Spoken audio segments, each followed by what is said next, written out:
सुधा की बेटी की शादी होने वाली थी और वो इतनी एक्साइटेड थी कि आज मैं ऊपर आसमान नीचे, आज मैं आगे जमाना है पीछे। अरे हाँ हाँ भाग्यवान, तू सबसे आगे ही है। लेकिन हुआ क्या है? सास बनने वाली हूँ मैं। अरे घर में एक नया सदस्य आ जाएगा, कितना अच्छा लगेगा ना।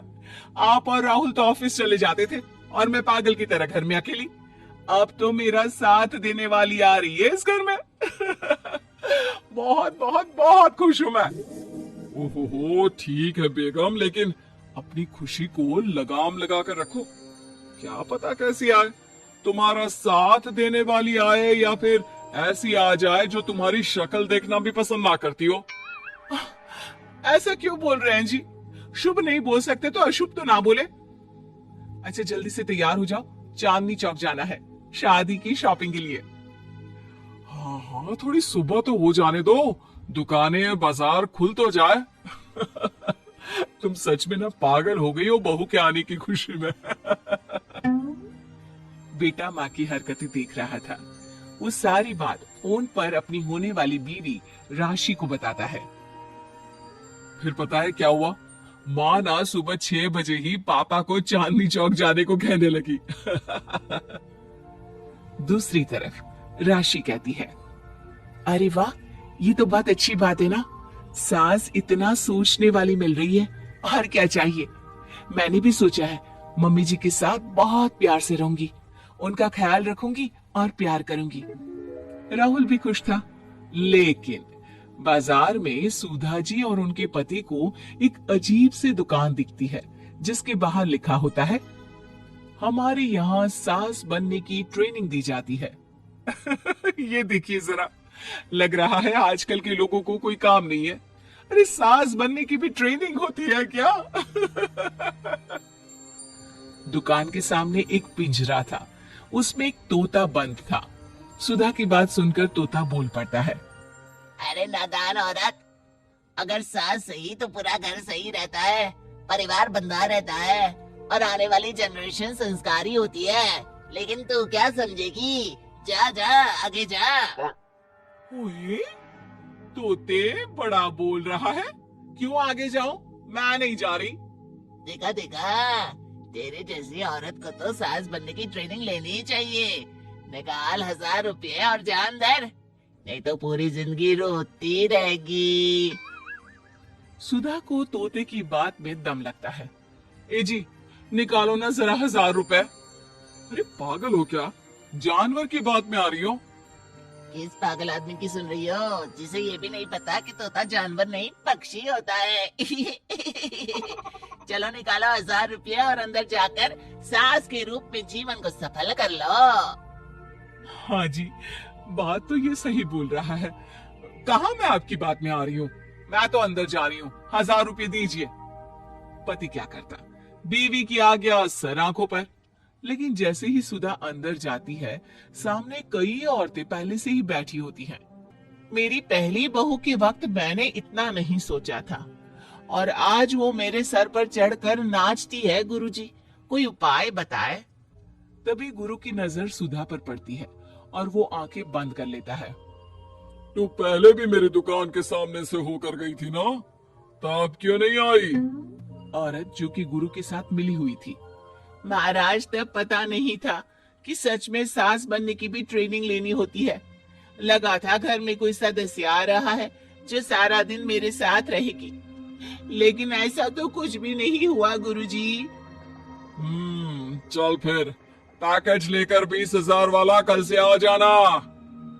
जी महाराज, गुरुजी की जय हो। वो औरत भी सुधा को देखती है और कहती है, सही जगह आई हो बहन। 10-20 हजार का मुंह नहीं देखना भाई, बस घर बस जाए तो सोचो गंगा नहा ली। बहुत कमा लेंगे अगर परिवार एक रहा, नहीं तो बुढ़ापा वृद्धाश्रम में बिताओ। सुधा डर जाती है। वो गुरु के पास जाती है और उन्हें पैसे देती है। देखो, एक मंत्र गांठ बांध लो कि कभी भी बहू को बेटी ना समझना। जितना दबाकर पहले दिन से रखोगी, धीरे धीरे प्यार दोगी तो मान रखेगी। नहीं तो। ना जी ना गुरुजी, समझ गई समझ गई। अरे भला हो भगवान का जो आपसे मिला दिया, नहीं तो मैं। हाँ हाँ, आगे बढ़ते जाए, पीछे और भी लोग हैं, सबको मौका दे। सुधा घर आ जाती है। राशि शादी करके घर आती है तो दिमाग में सास की वही छवि होती है जो राहुल ने दिखाई थी।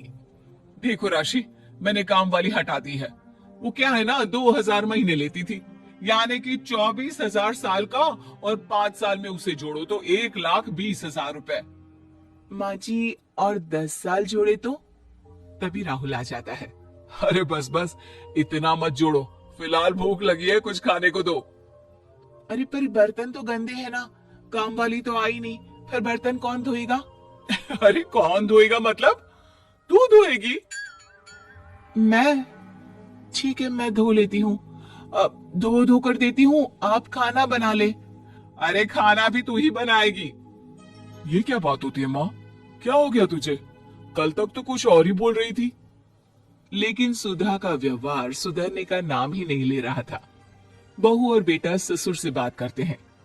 पिताजी, क्या हो गया है माँ जी को? वो क्यों ऐसे व्यवहार कर रही है जैसे मैं कोई नौकरानी हूँ? पिता क्या करता, बता देता है सारी कहानी कि कैसे सास का दिमाग एक गुरुजी ने खराब किया है। सास बनने की ट्रेनिंग? तो मामला ये है, वही मैं कहूँ, कहाँ तो माँ बहू का इंतजार ऐसे कर रही थी मानो साक्षात कोई देवी आने वाली है, लेकिन व्यवहार नौकरानी जैसा। देखिए, माँ बुरी नहीं है, बस किसी ने उनका दिमाग खराब कर दिया है। तो ऐसे में मेरे पास एक आइडिया है। बहू फुसुर फुसुर करके पति और ससुर से बात करती है। अगले दिन बहू सास के सामने कहती है, अच्छा मैं जा रही हूँ, मेरी क्लास है। ये बोलकर बहू निकल जाती है। ये कौन सी क्लास करने जा रही है? पढ़ाई तो खत्म हो गई थी इसकी। अरे माँ, दरअसल वो ये सोचकर आई थी कि तुम माँ जैसी होगी, लेकिन यहाँ तुम तो तुर्रम खां बन गई हो। तो वो किसी बहू बनने की ट्रेनिंग वाली क्लास में गई है। ये बोलकर बेटा बाप की ओर देखता है और आंख मार देता है। हाँ हाँ, वो तो तुम्हारी माँ ने भी सास बनने की ट्रेनिंग ली है बेटा। पहले का जमाना और था भाई, कि भोले मन से रिश्ते शुरू किए जाते थे। अब तो नई लड़की घर आते ही नौकरानी हटा देते हैं। बताओ, पिछले 25 साल से वो नौकरानी काम कर रही थी, तब तो कोई हिसाब किताब नहीं हुआ। अरे पापा, आप भी माँ को बोल रहे हैं? अरे माना, वो माँ समझ कर आई, घर में खुशहाली रखने के लिए हमेशा आप लोगों के साथ उठती बैठती, माँ को कभी जवाब नहीं दिया। लेकिन माँ की क्या गलती? अरे दादी ने भी तो ऐसा ही किया होगा ना माँ के साथ, तभी तो माँ अपनी बहू के साथ ऐसा कर रही है। नहीं नहीं, वो तो बहुत अच्छी थी, मेरे आने के बाद तो उन्होंने खाना बनाने वाली भी रख ली थी। अरे तो फिर तुमने क्यों काम वाली हटा दी? किसी के कहने पर अपना घर खराब कर रही हो तुम सुधा। अब बहू भी गई है ट्रेनिंग लेने, पता नहीं क्या सीख कर आएगी। अब नहीं नहीं, मैं अभी जाकर उसे ले आती हूँ। तभी बहू वहां पर आ जाती है। नहीं माँ जी, मैं कहीं नहीं गई थी, मैं तो सिर्फ आपके लिए ये नई साड़ी लेने गई थी। अब तो सब ठीक है ना?